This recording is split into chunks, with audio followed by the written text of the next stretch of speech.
Assalamualaikum warahmatullahi wabarakatuh. Perkenalkan, nama saya Fajrul Rahman dari PJKR 4B. Ini saya akan sedikit menjelaskan tentang gerak motion atau gerak movement. Ini telah ada PowerPoint. Ini saya akan menjelaskan menggunakan PowerPoint. Silakan disimak baik-baik.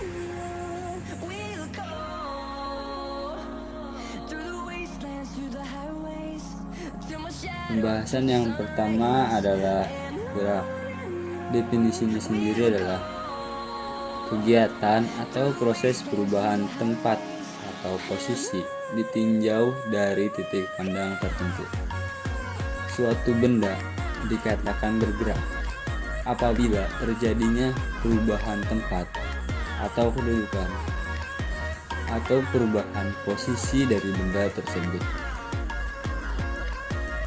Yang selanjutnya adalah gerakan manusia. Otot sebagai sumber penggerak dapat disamakan dengan motor listrik atau gas. Otot juga bisa disebut sebagai penggerak utama dari gerakan yang ditimbulkan oleh tubuh manusia. Mengapa? Karena tanpa otot, tubuh manusia tidak akan mengalami pergerakan dan tidak akan bergerak sama sekali apabila otot tidak beraksi. Yang kedua adalah tulang. Tulang adalah alat penggerak pasif. Tulang-tulang terdiri dari kerangka yang dipisahkan satu sama lain oleh sendi dan ditahan oleh otot dan ligamen-ligamen. Tulang adalah penyusun dari bentuk tubuh manusia. Apabila tulang tidak ada, entahlah apa yang akan terjadi pada tubuh manusia. Mungkin bentuknya akan seperti jeli-jeli atau bentuk-bentuk yang tidak karuan. Yang terakhir adalah persendian yang memungkinkan terjadinya gerakan sumbu, poros, dan gerak. Sendi pada tubuh manusia ada dua macam, yaitu sinartros dan diartros. Fungsi lain dari sendi adalah penyambung antara satu tulang dengan tulang yang lain serta memperlancar pergerakan pada tubuh manusia. Apabila sendi tidak ada, maka tulang akan bergesekan yang mengakibatkan pergerakan tidak lancar atau pergerakan terasa kaku. Yang selanjutnya adalah kecepatan dan percepatan.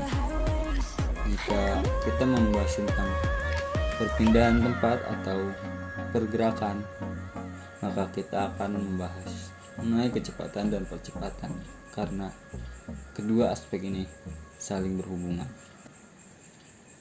Yang pertama adalah kecepatan. Biasa dikenal dengan kecepatan rata-rata atau ialah perbandingan antara jarak yang ditempuh dan waktu yang diperlukan untuk menempuh jarak tersebut.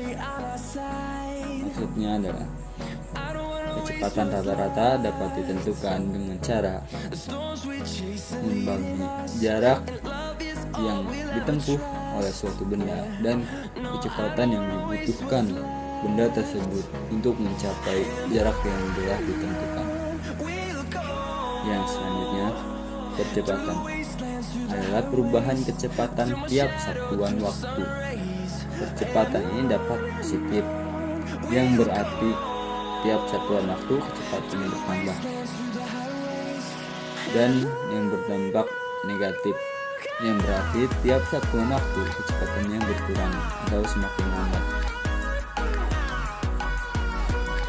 Dari keduanya dapat dibedakan dan dapat disimpulkan pula jika kecepatan adalah kecepatan yang ditempuh oleh suatu benda dari titik A ke titik A, sedangkan percepatan adalah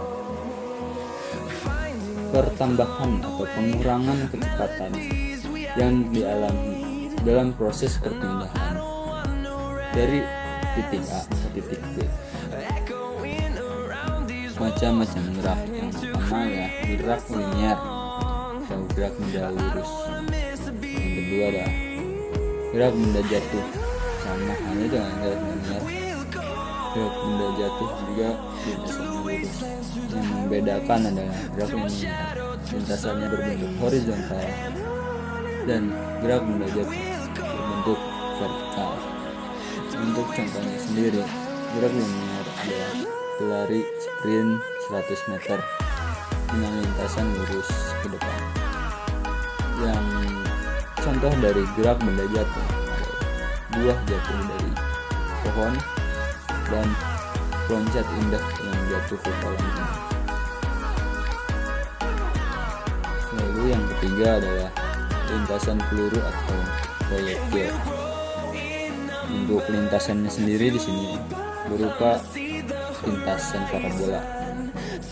Pada saat benda dilemparkan, benda tersebut akan berada di posisi tertinggi dan akan mendarat di posisi terendah dengan kecepatan dan percepatan yang konstan atau sama. Yang terakhir adalah gerak berputar atau gerak rotasi. Gerakan di sini akan lintasannya itu berporos, berputar mengelilingi titik putaran atau pusat lingkaran. Yang selanjutnya adalah hukum Newton. Hukum Newton pertama menyatakan bahwa suatu benda akan tetap dalam keadaan diam atau gerak jika ada resultan gaya yang bekerja padanya. Maksudnya adalah jika terdapat dua benda,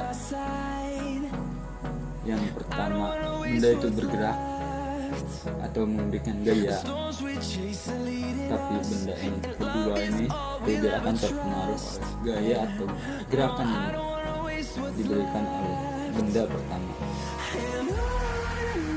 Sebaliknya, pada saat kedua benda bergerak bersama, benda yang pertama tiba-tiba berhenti, tetapi benda kedua tetap maju, tidak terpengaruh dengan berhentinya dari benda pertama. Yang hukum Newton kedua menyatakan kecepatan suatu objek berbanding lurus dengan gaya penyebabnya. Arahnya sama dengan arah gaya dan berbanding terbalik dengan massa. Maksudnya adalah pada saat suatu benda ditarik oleh benda lain, maka benda pertama akan mengikuti benda kedua yang menariknya.